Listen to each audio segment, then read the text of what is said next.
आज हम लोग एक ज़बरदस्त कहानी लेकर आए हैं जिसमें आप लोग देखने जा रहे हैं। आज कक्षा 10वीं का तीसरा अध्याय है जो प्रोज का टू स्टोरीज अबाउट फ्लाइंग। इस कहानी को आप लोग देखेंगे। इसके अंतर्गत दो पार्ट है। इसमें पहला पार्ट है फर्स्ट फ्लाइट और दूसरा है ब्लैक एरोप्लेन। इसमें हम लोग पहले पार्ट को आज देखने वाले हैं। बहुत ही ज़बरदस्त कहानी है। ये एक समुद्री पक्षी की कहानी है जो कभी उड़ने से भी डरता था, लेकिन उसके साथ ऐसे कौन से हादसे हुए जिससे वे उड़ने भी लगा और उसका सारा डर निकल गया। यही डर कहीं ना कहीं हम सबके पास भी होता है। तो अगर हम लोग इस कहानी को देखेंगे तो इससे बहुत कुछ हम लोग सीखने वाले हैं। तो ध्यान से देखिएगा पूरी कहानी को। और यदि आप पूरी कहानी देखते हैं तो मैं वादा करता हूँ कि इस कहानी को पूरे जीवन आप कभी भुला नहीं पाएंगे। देखिए, the young seagull was alone on his ledge. The young seagull, जो छोटा सीगल पक्षी था, वाज अलोन, अकेला था, ऑन हिज लेग, माने अपने चट्टान पर। हिज टू ब्रदर्स, उसके दो भाई, एंड हिज सिस्टर, और उसकी बहन, हैड ऑलरेडी फ्लोन अवे, वे पहले ही उड़ चुके थे। द डे बिफोर, मतलब एक दिन पहले वो पहले ही उड़ चुके थे। तो ये कह सकते हैं कि जब वो उसके भाई और बहन एक दिन पहले उड़ गए थे तो वह पक्षी चट्टान पर अकेला बचा था। He had been afraid to fly with them, वह उनके साथ उड़ने में डर रहा था। या फिर ये कह सकते हो तो उसके अंतर्गत एक डर बैठा था, उसके पास एक डर था जिसके कारण वो उनके साथ नहीं उड़ सका। समहाउ, मने किसी प्रकार, when he had taken a little run forward to brink, somehow मने किसी प्रकार, व्हेन ही मने जब वह, हैड टेकन मने उसने लिया, ए लिटिल रन मने छोटे कदम, फॉरवर्ड मने आगे की ओर, टू द ब्रिंक मने किनारे की ओर, ऑफ द लेज मने किनारे, जब उसने एक हिम्मत करके एक छोटे कदमों को चट्टान के किनारे की ओर ले गया, एंड अटेम्प्ट, और प्रयास किया, टू फ्लैप माने फड़फड़ाने का, हिज विंग्स, अपने पंखों को, तो ही बिकम अफ्रेड, तो वह भयभीत हो जाता है। फिर से देखिएगा, समहाउ ने किसी प्रकार, when he had taken a little run forward to the brink of the ledge, जब वह चट्टान के किनारे की ओर कुछ कदम आगे बढ़ता है, एंड अटेम्प्ट, और प्रयास करता है, टू फ्लैप माने फड़फड़ाने का, हिज विंग्स माने पंखों को, तो ही बिकम अफ्रेड, तो वह भयभीत हो जाता है। क्यों हो जाता है? द ग्रेट एक्सपेंस ऑफ सी, समुद्र का विशाल विस्तार, स्ट्रेच माने फैला था, डाउन बीनीथ, मतलब नीचे की ओर समुद्र का बीच विशाल विस्तार देखकर, मतलब जब उसने ऊपर से देखा तो भारी समुद्र देखा उसे देखकर वो क्या हो जाता है? घबरा जाता है। And it was such a long, ये कितना लंबा होगा, वे डाउन मील्स डाउन, और ये लगभग कितने मील लंबा होगा, यह देखकर वो घबरा जाता है। ही फील्ड, वह सोचता है, सर्टेन मन निश्चित ही, दैट हिज विंग्स, उसके पंख, वुड नेवर सपोर्ट हिम, उसके पंख उसका साथ नहीं देंगे। सो मन इसलिए, ही बेंट, वो झुका लेता है, हिज हेड में, अपनी गर्दन, एंड रन अवे, और वापस हो जाता है, to the little hole under the ledge, और चट्टान के नीचे बने होल में वापस हो जाता है। Where he slept at night, जहाँ वो रात में सो जाता है, ये पर जहाँ पर वो रात में सोया। इवन माने जब, when each of his brother and his sister, even माने जबकि, when each of his brother and sister, जबकि उसके भाई और जो बहन थे, whose wings were far shorter than his own, मतलब जो उसके भाई बहन थे जो कि उड़ चुके थे, उनके पंख इसकी पंखों के पीछे छोटे थे। ठीक है। रन टू ब्रिंक, मतलब वो दौड़ा, फ्लैप्ड मैंने फड़फड़ाया, डियर विंग्स मैंने अपने पंखों को, एंड फ्लू अवे, और उड़ा। ही फेल्ड, उसने प्रयास किया, टू मस्टर्ड अप, साहस जुटाने का, टू मस्टर्ड अप करेज में साहस जुटाने का, to take their plunge with appear to him so desperate, साहस तो जुटाया उसने, लेकिन क्या हुआ? फेल्ड हो गया साहस जुटाने में। ठीक है। और इसके बाद में क्या लगी उसे? निराशा हाथ में लगी। प्लंग माने होता है डुबकी लगाना या फिर गोता लगाना। तो जब उसने, अब यहाँ से यहाँ तक का अर्थ आप एक साथ समझिएगा, थोड़ा सा तोड़ मरोड़ के बताना पड़ेगा तब समझ में आएगा। यहाँ से लेकर यहाँ तक समझना है आपको। मतलब उसके जो भाई और बहन थे उसके पंख छोटे होते हुए भी उसकी अपेक्षा वह उड़ जाते हैं, लेकिन जब वह प्रयास करता है साहस जुटाने का और साहस जुटाने में असफल हो जाता है तो वह बहुत ही शर्मिंदा होता है। डिस्परेट माने शर्मिंदा होना या फिर निराश हो जाता है। हिज फादर उसके पिता एंड मदर उसकी माँ हैड कम अराउंड वो घूम कर आते हैं, कॉलिंग हिम श्रीली और उस पर क्या करने लगते हैं, उस पर चिल्लाने लगते हैं।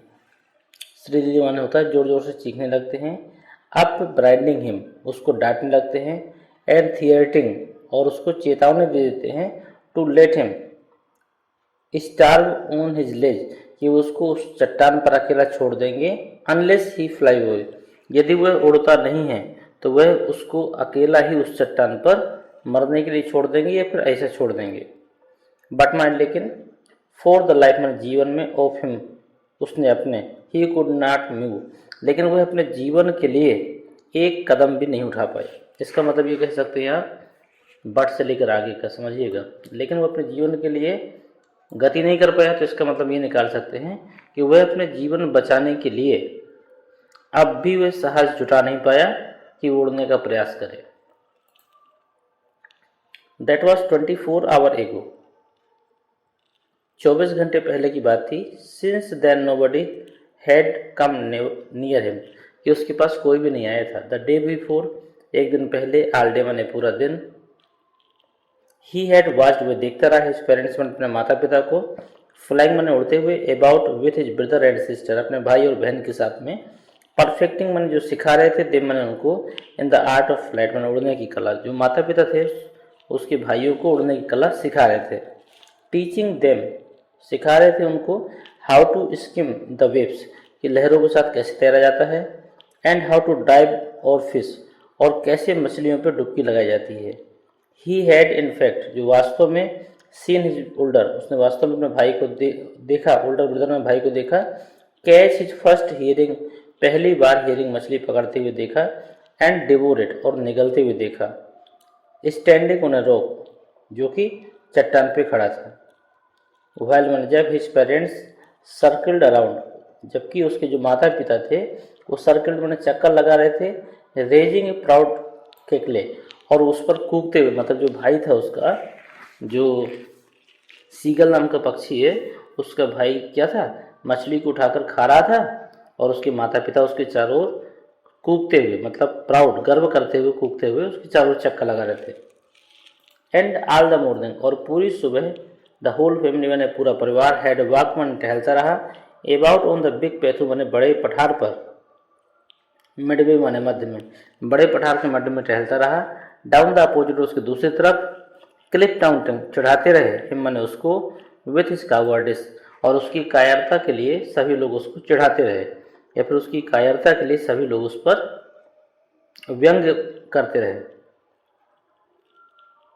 The sun was now ascending सूर्य चढ़ रहा था, द स्काई माने आसमान की ओर, तो कह सकते हैं सूर्य आसमान की ओर चल रहा था, ब्लेजिंग ऑन हिज लेज और चट्टान पे धूप आ रही थी, दैट फेस्ड द साउथ क्योंकि चट्टान का जो मुंह था वो साउथ की ओर था। ही फेल्ट उसने महसूस किया, द हीट माने गर्मी, बिकॉज माने क्योंकि, he had not eaten since the previous nightfall क्योंकि उसने पिछली रात्रि से कुछ भी नहीं खाया था। ही स्टेप्ड वो सड़क गया, स्लोली माने धीरे से, out to the brink of the ledge चट्टान के किनारे की ओर, and standing on one leg और एक पैर पे खड़ा हो गया, with the other leg hidden under his wings और दूसरे पैर को पंखों के नीचे छुपा लिया। देखिए कलाकारी कर रहा है अभी, एक पैर को पंखों के नीचे छुपा लिया। ही क्लोज हिज वन आइज उसने एक आंखें बंद की, देन द अदर उसके बाद दूसरी भी बंद कर ली।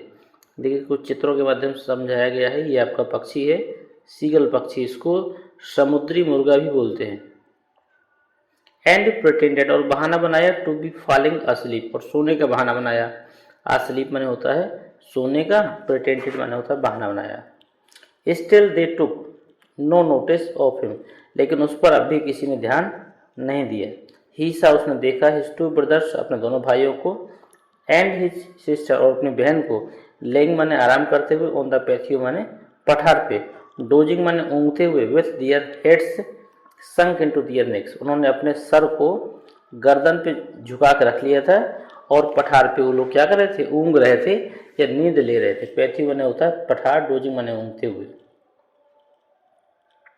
हिज फादर उसके पिताजी वाज क्लीनिंग माने साफ कर रहे थे the feather on his white bag, वो अपने पीठ के सफ़ेद पंखों को साफ कर रहे थे। ओनली हिज मदर, केवल उसकी माँ वाज लुकिंग एट हिम, उसकी ओर देख रही थी। She was standing on the little high hump on the pathy, हुए पठार के उथले हुए भाग पर खड़ी थी। हर वाइट ब्रेस्ट, उसकी जो सफ़ेद छाती थी, ट्रस्टेड फॉरवर्ड, आगे की ओर उभरी हुई थी। नाउ एंड अगेन, अब आगे। She tore at the piece of fish, वह मछली के टुकड़े कर रही थी। दैट ले हर फीट, जो कि उसके पैरों के पास पड़ी थी। एंड देन, और तब, स्क्रैप्ड, रगड़ रही थी each side of his beak, और इसके बाद में अपने चोंच को प्रत्येक साइड से रगड़ रही थी ऑन द रॉक माने चट्टान पर।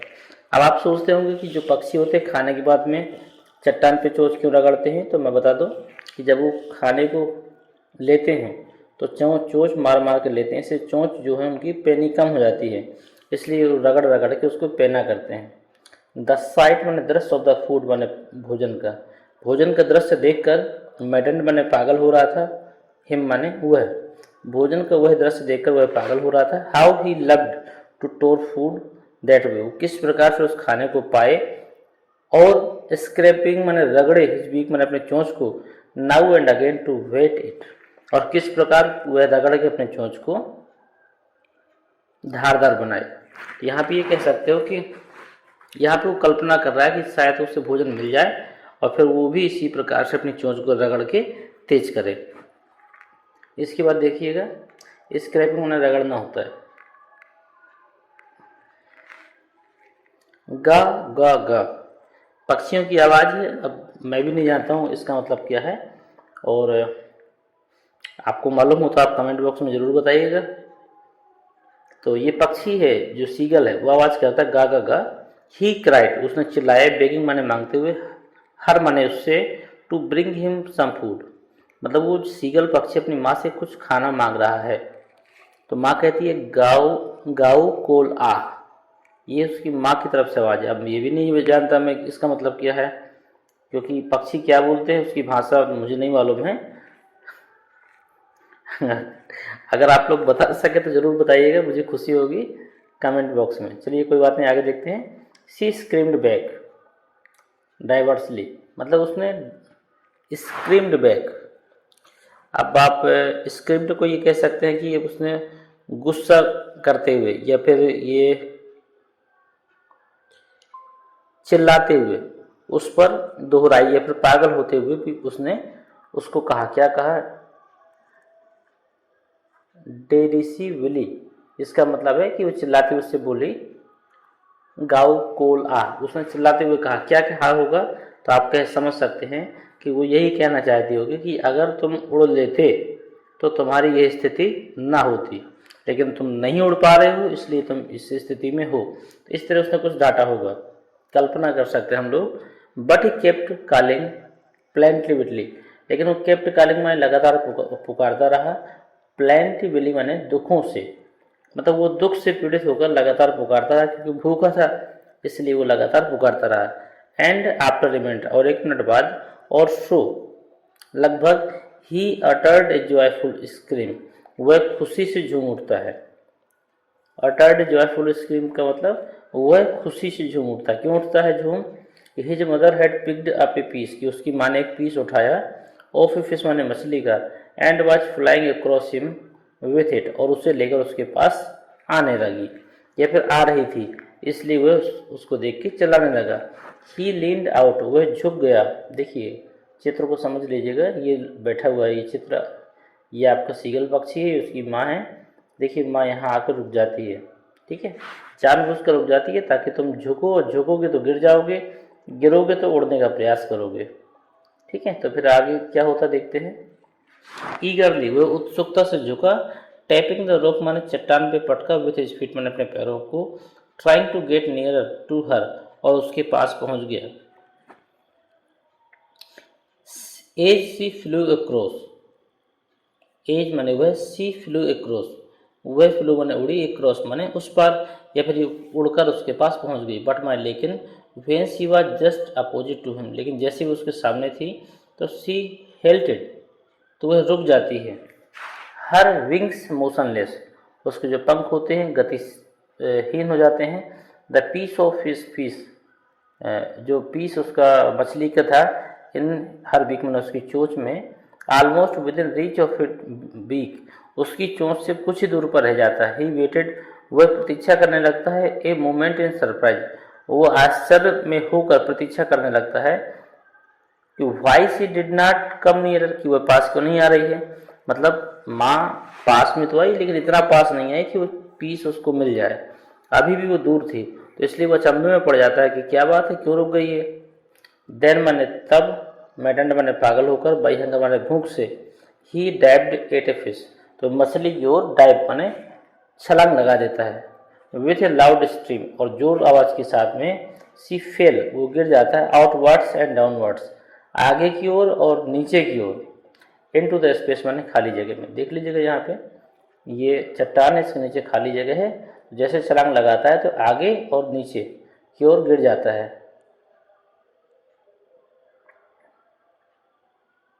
आगे देखते हैं।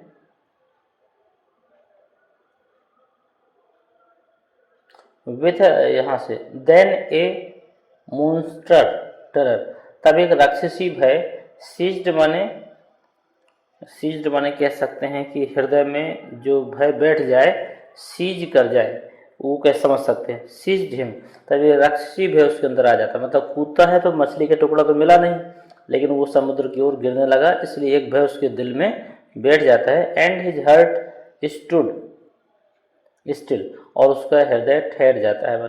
ठहरने का मतलब वह कुछ समय के लिए सोचने समझने में असमर्थ हो जाता है। He could not here nothing, उसे कुछ भी सुनाई नहीं दे सकता या फिर वो कुछ नहीं सुन सकता था। बट माने लेकिन, it only lasted a minute, लेकिन लगभग 1 मिनट के आसपास। द नेक्स्ट मोमेंट, अगले ही क्षण, ही फेल्ट, उसने महसूस किया, हिज विंग्स स्प्रेड, कि उसके पंख फैल गए हैं, आउटवर्ड्स माने बाहर की ओर, द विंड्स माने हवा, रस्ड अगेंस्ट हिज ब्रेस्ट, उसकी छाती से के पंखों से होते हुए गुजर रही है। देन माने तब, अंडर हिज स्टमच, तब उसके पेट से होते हुए, एंड अगेंस्ट हिज विंग्स, और उसके बाद में उसके पंखों से होते हुए हवा आगे गुजर रही है। ही कुड फील, उसने महसूस किया, the tips of the wings cutting through out the air, कि उसके जो पंख है वे हवा को काट रहे हैं। He was not falling headlong now, अब वह सिर के बल नहीं गिर रहा था। He was soaring gradually downwards and upwards, soaring का मतलब आप कह सकते हैं कि उड़ान, और ग्रेजुअली का मतलब धीरे धीरे, तब उसकी उड़ान जो थी धीरे धीरे बढ़ने लगी। डाउनवर्ड्स माने नीचे की ओर, एंड आउटवर्ड्स माने ऊपर की ओर, अब उसकी उड़ान नीचे और ऊपर की ओर धीरे धीरे बढ़ने लगी। He was no longer afraid, अब वह लंबा भयभीत नहीं था, मतलब अब वह भयभीत नहीं था। ही जस्ट फेल्ट ए बिट डिजी, लेकिन उसे चक्कर आने लगते हैं। देन ही फ्लेप्ड, तब वो फड़फड़ाता है विंग्स माने अपने पंखों को, वंस माने एक बार, एंड सोर्ड अपवर्ड्स, और वो पंखों को फड़फड़ाकर ऊपर की ओर उठ जाता है। फिर इसके बाद क्या करता है ये कहता है गा गा गा गा, जो भी कह रहा हो भगवान जाने। और माँ कहती है गाँव को ला, तो माँ भी इसी तरह बोल देती है कुछ, तो ये अपनी भाषा में कुछ बातें कर रहे हैं। आगे देखें हम लोग। हिज मदर, उसकी माँ, सूप्ड पास्ट हिम, उसके पास से गुजरती है।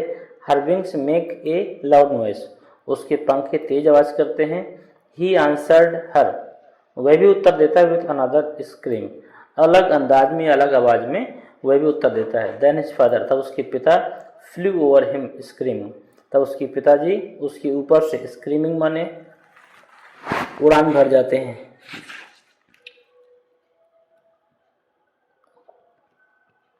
स्क्रीमिंग माने चिल्लाते हुए होता है, तो स्क्रीमिंग माने चिल्लाते हुए उसके ऊपर से गुजर जाते हैं। ही सा हिज टू ब्रदर, वो अपने 2 भाइयों को देखता है, एंड हिज सिस्टर, और बहन को देखता है। फ्लाइंग अराउंड हिम, उसके चारों ओर चक्कर लगाते हुए, कर्विटिंग माने चारों चक्कर लगाते हुए, एंड बैंकिंग माने किनारे से चक्कर लगाते हुए, एंड सोरिंग माने उड़ते हुए, एंड डाइविंग और गोता लगाते हुए उनको देखता है। देन ही कम्प्लीटली फॉरगेट, तब वो बिल्कुल भूल जाता है, that he had not always been able to fly, तब वह बिल्कुल भूल जाता है कि वह कभी उड़ने में असमर्थ था। एंड कमांडेड हिमसेल्फ, और अपने आप को आदेश देता है, टू डाइव, डुबकी लगाने का, एंड सोर एंड कर्व, और गोता लगाने का, तैरने का, श्रिंकली श्रिंकली मतलब जोरों से चीखता हुए वो आवाज़ देता है इस तरह की। आगे देखिएगा, he was near the sea now, वह समुद्र के निकट था। फ्लाइंग स्ट्रेट, सीधे उड़ रहा था, ओवर इट, इसके ऊपर। Facing straight out over the ocean, मतलब फेसिंग स्ट्रेट का मतलब ये कह सकते हैं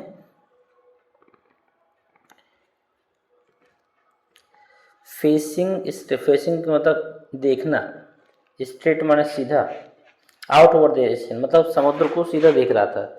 ही सा ए वेस्ट ग्रीन सी, और उसकी एक हरा समुद्र दिखाई दिया, बीनीथ हिम माने नीचे, उसको नीचे एक हरा समुद्र दिखाई दिया। विथ लिटिल रेस, उसके जो मतलब लिटिल रेस का मतलब आप क्या कहेंगे,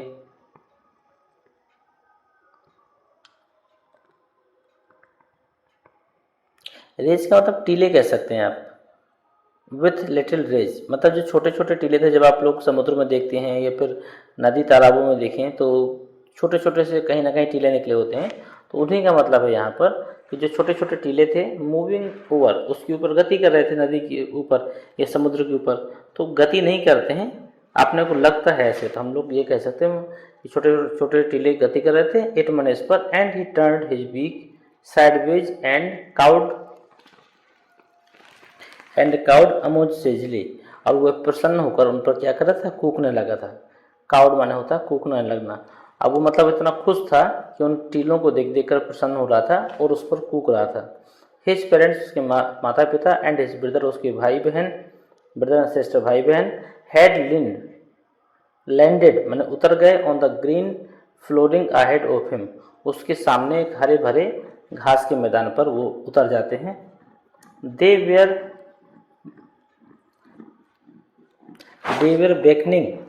बेकनिंग माने होता है इशारा करना, टू हिम माने उसको, वो इशारा करते हैं उसको, कॉलिंग श्रिंकली माने चिल्लाते हुए उसको इशारा करते हैं। ही ड्रॉप्ड हिज लेग, ही माने वह, ड्रॉप में डुबा देता है, हिज लेग माने अपने पैरों को, टू स्टैंड खड़े होने में, ऑन द ग्रीन सी, जब वो समुद्र में खड़ा होने का प्रयास करता है तो उसके पैर क्या होते हैं, उस पर डूबने लगते हैं। हिज लेग्स, उसकी जो टांगे थी, संक इनटू इट, उस पर डूबने लगती हैं। ही स्क्रीम्ड विथ फ्राइट, उससे वो भयभीत हो जाता है। And attempt to rise again, attempt माने प्रयास करता है, टू राइज अगेन माने दोबारा ऊपर उठने का। तो फ्लैपिंग हिज विंग्स माने अपने पंखों को हिलाता है, बट माने लेकिन ही वॉज टायर्ड, वो थक गया था, एंड वीक कमजोर हो गया था, विथ हंगर माने भूख के कारण, and he could not rise, और वह ऊपर उठ नहीं सका, क्योंकि एक्साइटेड माने एग्जाउटेड माने होता है वो थकान महसूस कर रहा था। बाय द स्ट्रेंजर एक्सरसाइज, इस अजनबी एक्सरसाइज के कारण वह अपने आप में थकान महसूस कर रहा था, इसलिए वह मेहनत नहीं कर पा रहा था।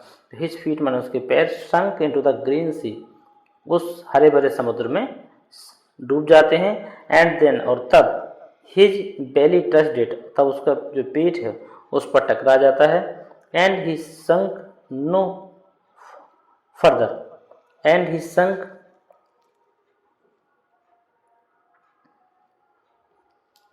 संक माने डूबा, नो फर्दर, लेकिन वो आगे ज़्यादा नहीं डूबा, तो आप ये कह सकते हैं, लेकिन वो ज़्यादा नहीं डूबा। He was floating on it, और वो उस पर तैरने लगा, मतलब उस पर तैरने भी सीख गया आज के दिन ही, तैरने लगा। एंड अराउंड हिम, और उसके चारों ओर, हिज फैमिली, उसके परिवार, वाज स्क्रीमिंग माने चिल्ला रहे थे, और उसके चारों ओर उसके परिवार वाले चिल्ला रहे थे। प्रेसिंग माने प्रशंसा कर रहे थे, हिम माने उसकी, एंड दियर बिग्स, और उसकी चोंच में, वेयर ऑफरिंग माने ऑफर कर रहे थे, हिम स्क्रैप्स माने टुकड़े, ऑफ डॉग फिश माने कुत्ता मछली, तो कुत्ता मछली नहीं होती है, इसको शार्क मछली कहते हैं। तो छोटी शार्क मछली के जो टुकड़े थे वो उसको दिए जा रहे थे खाने के लिए, और उसके ऊपर सभी लोग चीयर्स कर रहे थे, मतलब सभी लोग प्रसन्न होकर खुशी से चिल्ला रहे थे। He had made a first flight, यह इसकी पहली उड़ान हो जाती है, या फिर उसने इस प्रकार अपनी पहली उड़ान भरी। उम्मीद है कि आपको सारी चीज़ समझ में आई होंगी। हमने भी प्रयास किया कि एक एक शब्द को बताने का प्रयास करें, आपने भी ध्यान से पूरा देखा है, और उम्मीद करते हैं कि ये कहानी आप कभी भूल नहीं पाएंगे। और यही सब चीज़ें हमारे जीवन में भी घटित होती हैं। जब भी हम किसी भी प्रकार से किसी भी जगह पे पहला कदम उठाते हैं किसी काम को करने के लिए, तो हम लोग बहुत डरते हैं, लेकिन एक बार अगर कदम उठा लें तो जिस प्रकार इस छोटे पक्षी के साथ हुआ है उस तरह हमारे साथ भी हो सकता है। हम जिस काम से डर रहे हैं वह काम हमसे बन सकता है। जिन परेशानियों से हम लोग डर रहे हैं उन परेशानियों से हम लोग निपट सकते हैं। इसलिए हमको भी डरना नहीं है। इस कहानी से हमको ये सीख मिलती है कि किसी भी काम को करने के पहले हमें डर को अपने मन में नहीं बैठाना है, जबकि हमें स्वयं उसका सामना करना है, और इस प्रकार हम डर में अपनी जीत का डंका बजा सकते हैं। और इस कहानी को आप हमेशा याद रखिएगा, जब जब आप में थकान महसूस हो, जब जब आपके अंदर कोई डर आए, जब जब किसी काम को करने के लिए आप सोचें और कोई एक राक्षसी भय आपको परेशान करे, तो आप इस कहानी को याद कर लीजिएगा। जीवन में कभी भी आप असफल नहीं होंगे। ठीक है, इसके साथ इस कहानी को समाप्त करते हैं। मिलते हैं अगली स्टोरी में आपसे।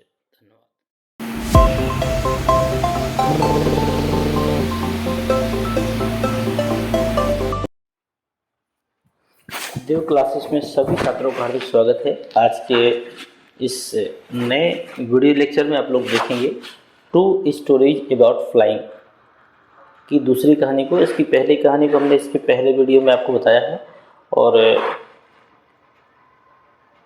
मुझे उम्मीद है वो कहानी आपको पसंद आई होगी। बहुत ही ज़बरदस्त स्टोरी थी, और ये भी स्टोरी एक सस्पेंसियस है और अच्छी है। इसको सुनने के बाद में आपको लगेगा कि नहीं है इसमें कुछ खास था। पूरी स्टोरी को आप ध्यान से देखेंगे और स्टोरी ख़त्म होते ही आपको ये पूरा पार्ट बिल्कुल कंप्लीट हो जाएगा, इसकी हमारी गारंटी है। तो दूसरा पार्ट है इसका ब्लैक एरोप्लेन, इसको हम लोग देखेंगे। पहला पार्ट हो चुका है, इसको हम हटा देते हैं। ध्यान से देखिएगा।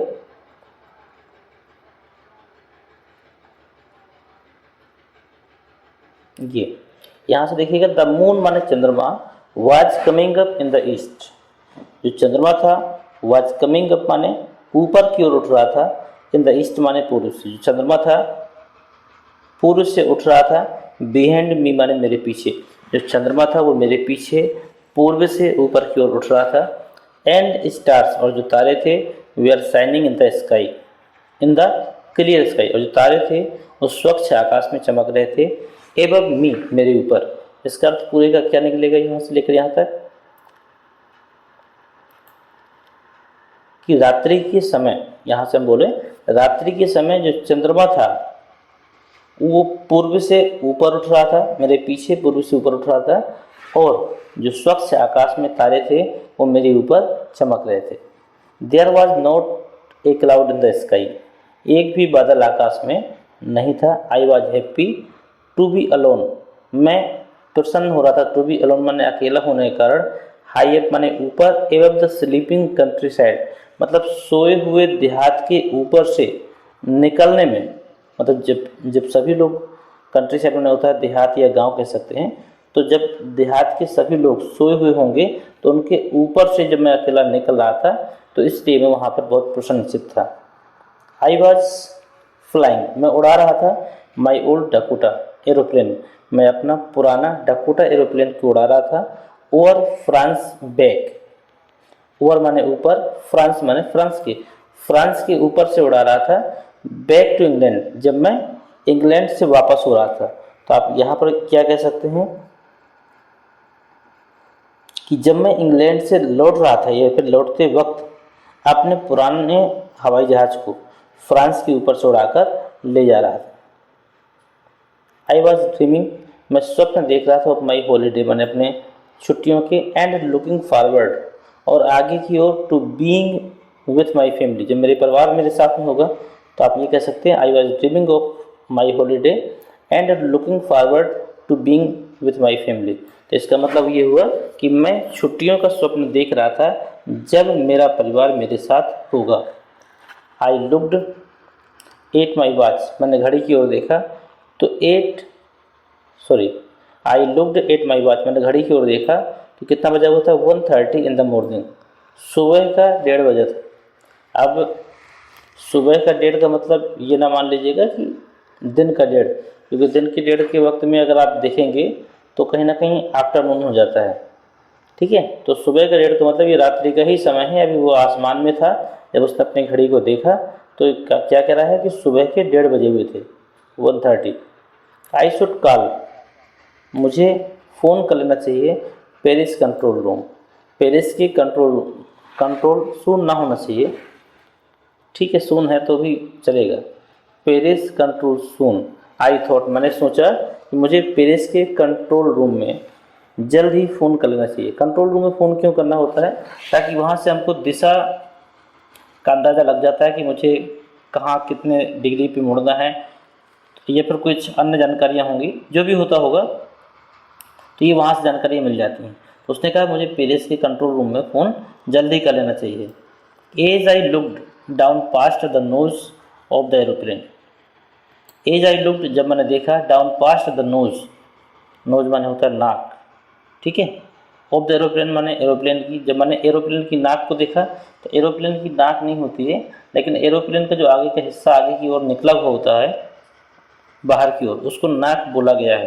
तो आप ये कह सकते हैं कि जब मैंने हवाई जहाज़ के आगे के हिस्से से नीचे की तरफ देखा तो the lights off the big city, तो किसी बड़े शहर की जो लाइट थी वो दिखाई दी, इन फ्रंट ऑफ मी माने मेरे सामने, तो मेरे सामने किसी बड़े शहर की लाइट दिखाई दी। आइसा मैंने देखा the lights off a big city in front of me, कि जो बड़े शहर की लाइट थी वो मेरे सामने थी, या फिर मैंने बड़े शहर की लाइट को देखा। आई स्विच्ड ऑन, मैंने खोल दिया, द रेडियो माने रेडियो एंड सेड, और मैंने कहा, रेडियो क्या होता है? रेडियो ये वाला नहीं जो आप लोग सुनते हैं, रेडियो का मतलब इनके पास एक विशेष यंत्र होता है जिससे संदेश सुने जाते हैं और संदेश दिए जाते हैं। तो ये इसने कहा, मैंने अपना रेडियो खोल दिया और फिर क्या किया मैंने, पेरिस कंट्रोल रूम, और फिर इसके बाद में पेरिस कंट्रोल रूम के लिए मैंने फ़ोन किया, या फिर मैंने बटन खोलकर बोला, Paris control room Dakota DS088 here, मतलब उसने संदेश अपना दिया कि डकोटा जिसका कोड नंबर DS088 है वो यहाँ पर है। कैन यू हेयर मी, क्या आप मेरी बात सुन रहे हैं? मतलब आपने कई बार उसमें बात करते हुए सुना होगा वायरलेस में व्यक्तियों को, तो वो इस तरह बात करते हैं कि उसमें कोड नंबर कुछ भूले जाते हैं। यहाँ पे पूरे एरोप्लेन का नाम नहीं बताया जाता है, यहाँ पर उन्होंने कोड नंबर बताया कि DS088 हेयर, तो इसका मतलब ये कि 088 का जो विमान है वो यहाँ पर है। कैन यू हियर मी, क्या मुझे कोई सुन पा रहा है या कोई मुझे सुन सकता है? I am on my way to England, I am मैं हूँ, ऑन माई वे अपने रास्ते में, टू इंग्लैंड ओवर मैं अपने इंग्लैंड के रास्ते में हूँ। और इसके बाद में जब बात समाप्त हो जाती है तो क्या हो जाता है, ओवर बोला जाता है। तो यहाँ पे वो बता रहा है कि मैं इंग्लैंड के रास्ते में हूँ, या फिर मैं अपने इंग्लैंड के मार्ग पर हूँ, ये सूचना उसने दी।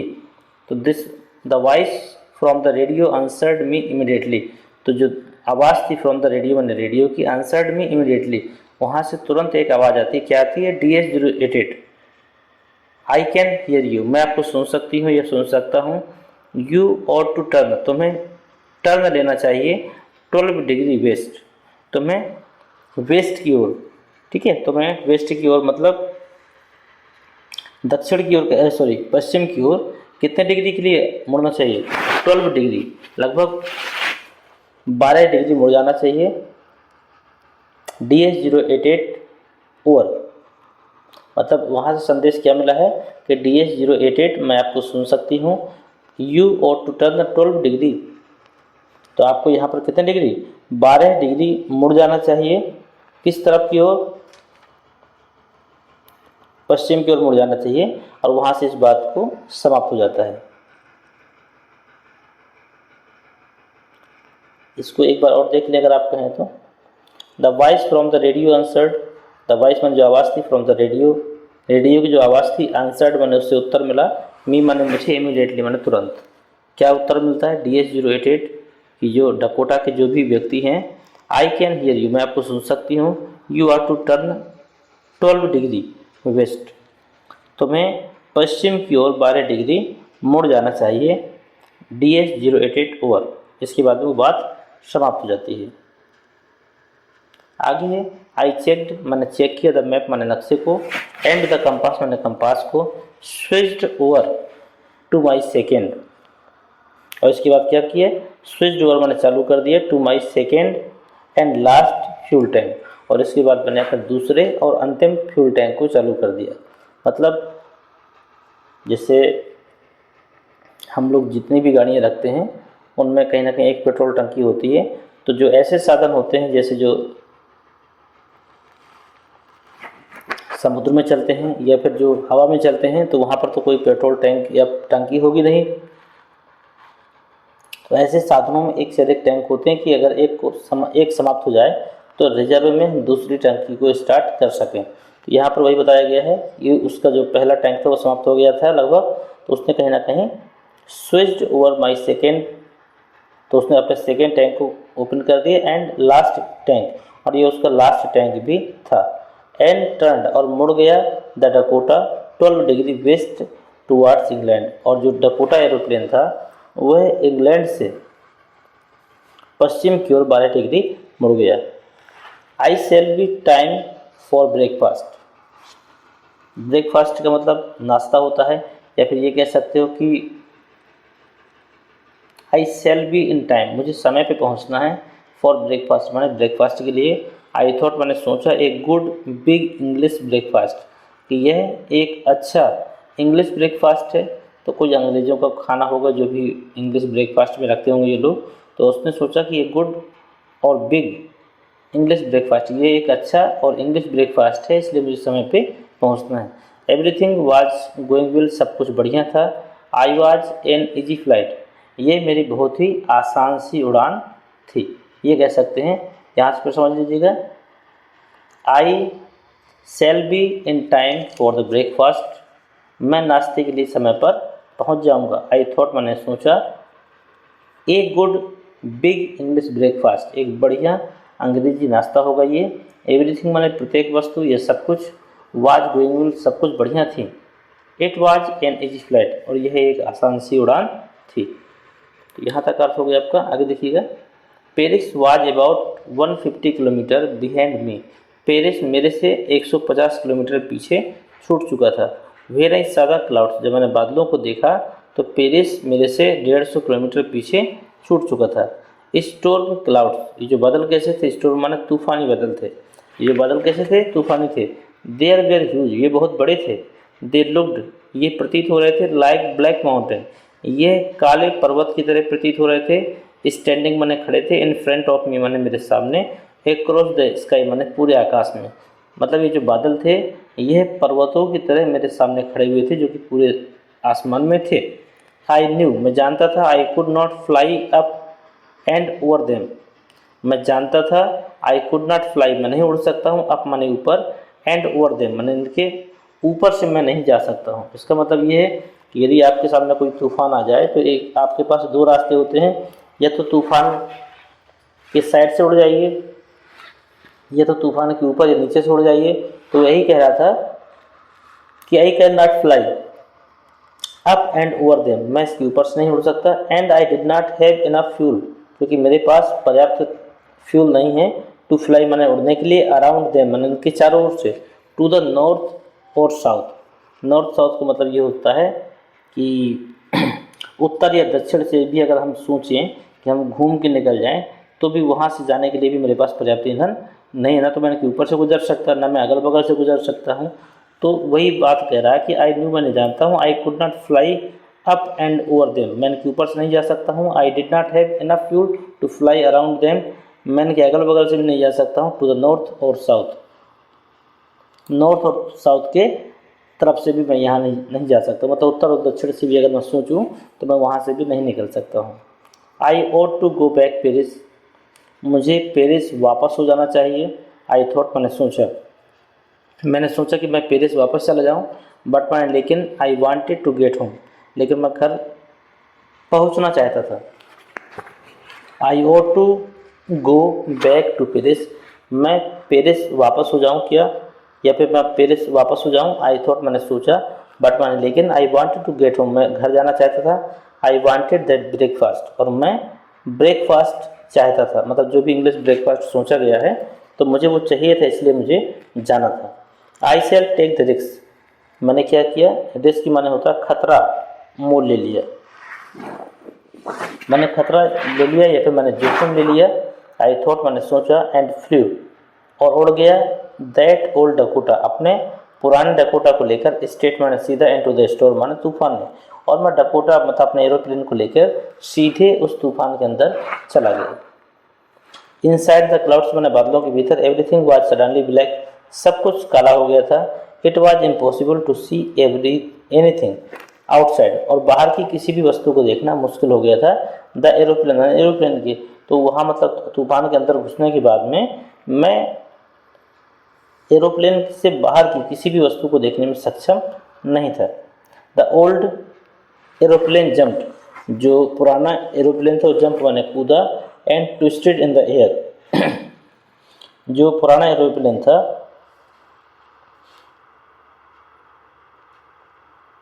अब यहाँ पर ये इसको क्या कह सकते हो, कूदा तो यहाँ पर ठीक शब्द नहीं होना चाहिए। इनसाइड द क्लाउड्स बादलों के भीतर एवरीथिंग वाज सडनली ब्लैक, सब कुछ काला हो गया था। इट वाज इम्पॉसिबल, असंभव हो गया तो टू सी एनीथिंग मैंने किसी वस्तु को देखना, आउटसाइड द एरोप्लेन, एरोप्लेन से बाहर किसी भी वस्तु को देखना मुश्किल हो गया था। द ओल्ड एरोप्लेन, जो पुराना जो आपका ये जो विमान था डकोटा,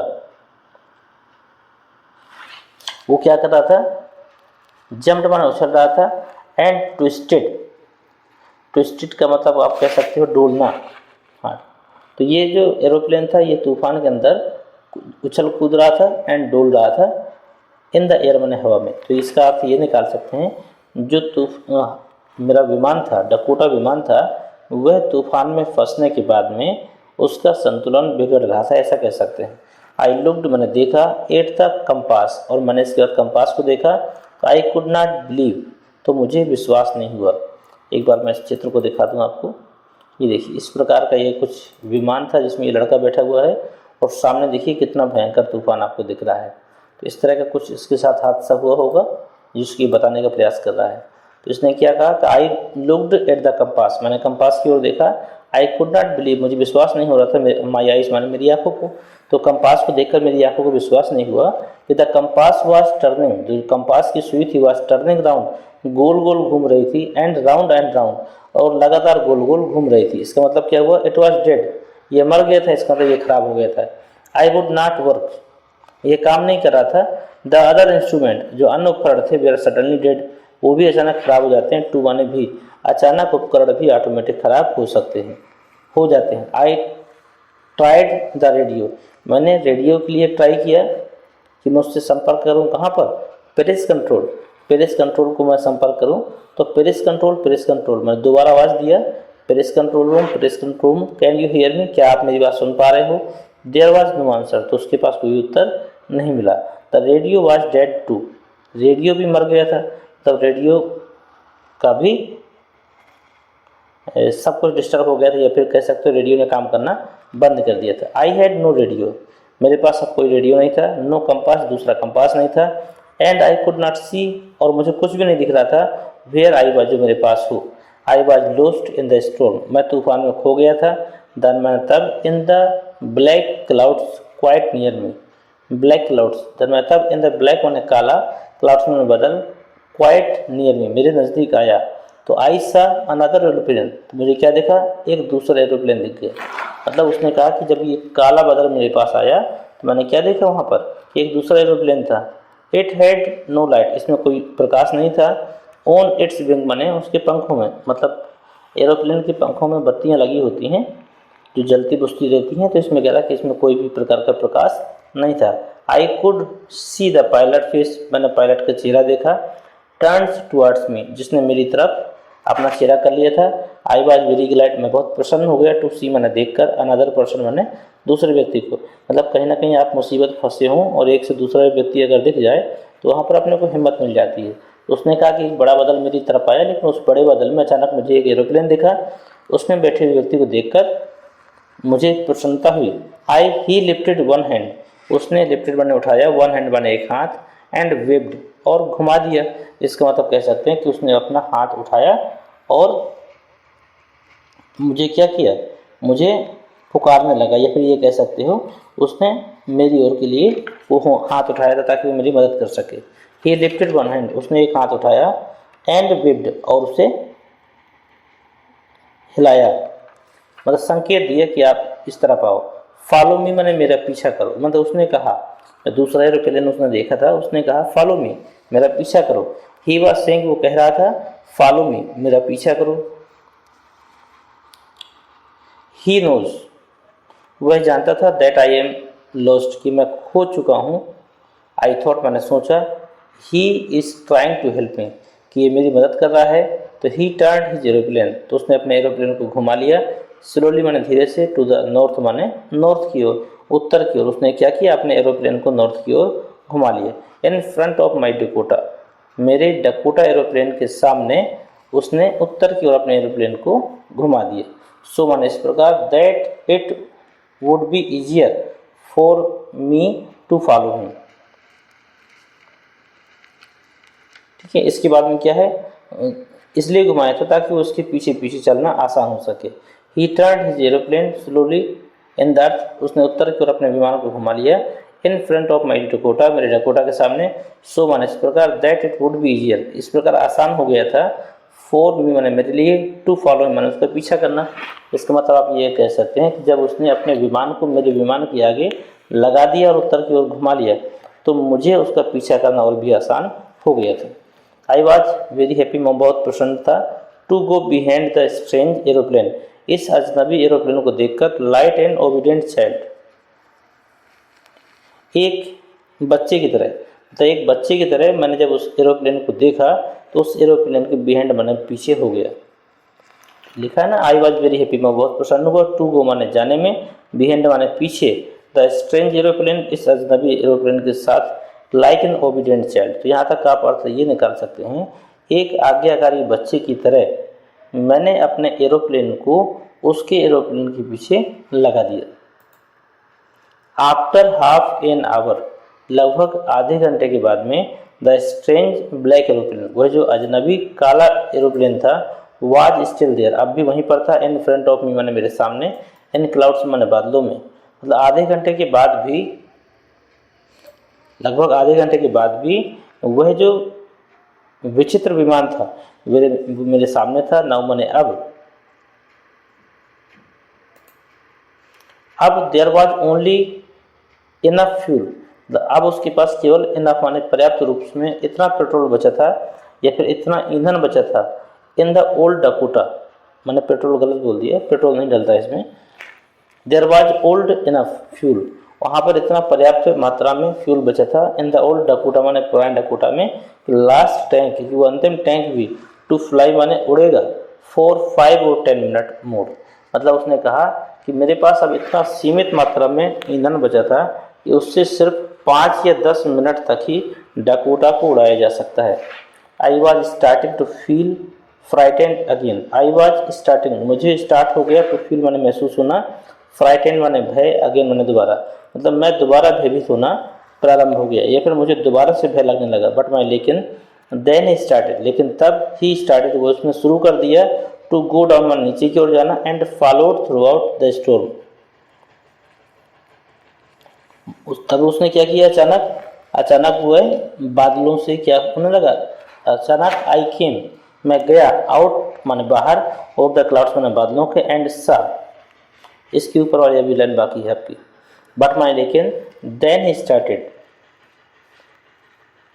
तब उसने शुरू कर दिया, टू गो माने जाना, डाउन माने नीचे की ओर, एंड आई फॉलोड और मैंने पीछा किया, थ्रू आउट द स्टोर्म माने उस तूफान में।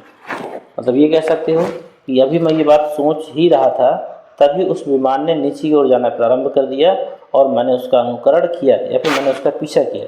सडनली मैंने अचानक, आई केम आउट द क्लाउड्स अचानक मैं बादलों से बाहर आ गया, एंड सा और देखा, 2 लॉन्ग स्ट्रेट लाइन्स और 2 मैंने लंबी लंबी लाइनें देखी, ऑफ लाइट्स माने प्रकाश की, इन फ्रंट ऑफ मी माने मेरे सामने।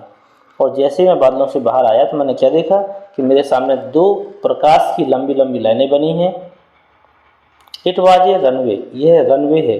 रनवे को हिंदी में क्या कहेंगे, रनवे को क्या कह सकते हैं बताइए।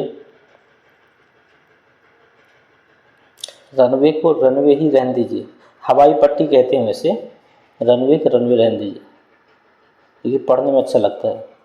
इट वाज ए रनवे यह रनवे था, एन एयरपोर्ट माने एयरपोर्ट का, आई वाज सेफ मैं सुरक्षित था, आई टर्न टू लुक मैं मुड़ा, टू लुक मैंने देखने के लिए, फॉर माई फ्रेंड मैंने अपने मित्र को, इन द ब्लैक एरोप्लेन मैंने काले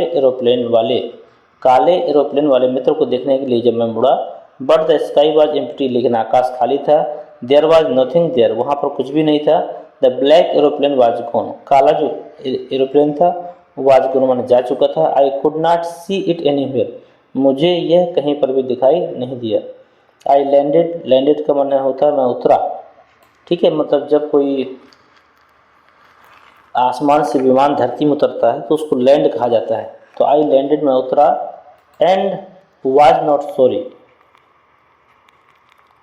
मतलब मैं उतरा और उतरने के बाद मैंने क्या किया, वाज नॉट सॉरी मुझे कोई दुख नहीं था, away from the old Dakota near me control tower, away from the old Dakota the I landed मैं उतरा, एंड वाज नॉट सॉरी और मुझे दुख नहीं था, टू वॉक अवे मैंने दूर होने का, from the old Dakota the पुराने डकोटा से उतरने का मुझे दुख नहीं था, नियर द कंट्रोल टावर मैंने कंट्रोल टावर के पास। कंट्रोल टावर क्या होता है, जहाँ पर सारे चीज़ों का नियंत्रण होता है, मतलब एरोप्लेन से लेकर और वहाँ के पूरे जितने भी संसाधन हैं उन सब चीज़ों को जहाँ पर रखा जाता है, जहाँ से ये सब चीज़ों का नियंत्रण किया जाता है। एक प्रकार से टावर में बहुत से ऑफिस होते हैं, हर ऑफिस में अलग अलग काम होता है, तो वो कुछ इसी तरह की जगह है यहाँ पर जो बात हुई है। तो फिर से देखते हैं इसी को, आई लैंडेड मैं उतरा, एंड वाज नॉट सॉरी और मुझे इस बात का खेद नहीं था, टू वॉक अवे कि मैं टहलते हुए दूर हो गया, फ्रॉम द ओल्ड डकोटा पुराने डकोटा से, नियर द कंट्रोल टावर जो कि कंट्रोल टावर के निकट था, आई वेंट मैंने मैं गया, एंड आस्क्ड ए वुमन और एक महिला से पूछा, इन द कंट्रोल सेंटर माने कंट्रोल सेंटर में एक महिला से पूछा, वेयर आई वाज कि मैं कहाँ पर था, and who the pilot was और वह जो दूसरा पायलट था वह कौन था, आई वांट टू से थैंक यू मुझे उसका धन्यवाद कहना है। तो सी लुक्ड एट मी उसने मेरी तरफ देखा, वेरी स्ट्रेंजली बड़े अद्भुत तरीके से, एंड देन लाफ्ड और इसके बाद हंसने लगी।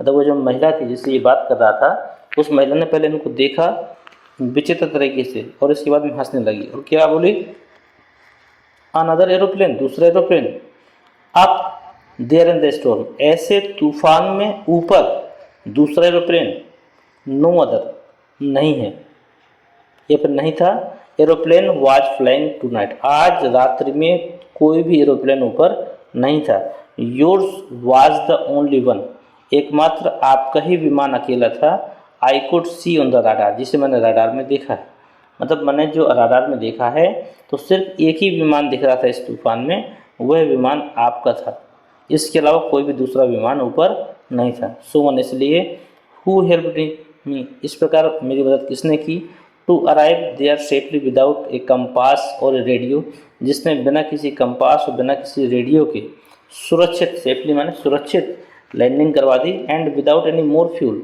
और बिना अधिक तेल खर्च किए हुए, मतलब बिना अधिक ईंधन खर्च किए हुए और बिना रेडियो और कंपास की उसने मेरी सुरक्षित लैंडिंग करवा दी, इन माई टैंक मान जो कि मेरे टैंक में था तेल की बात है, हु वाज द पायलट वह आदमी कौन था या फिर वह पायलट कौन था, on the strange black aeroplane जो कि अजनबी काले एरोप्लेन को चला रहा था, फ्लाइंग इन द स्टॉर्म माने उस तूफान के भीतर, विदाउट लाइट माने बिना लाइट हो के।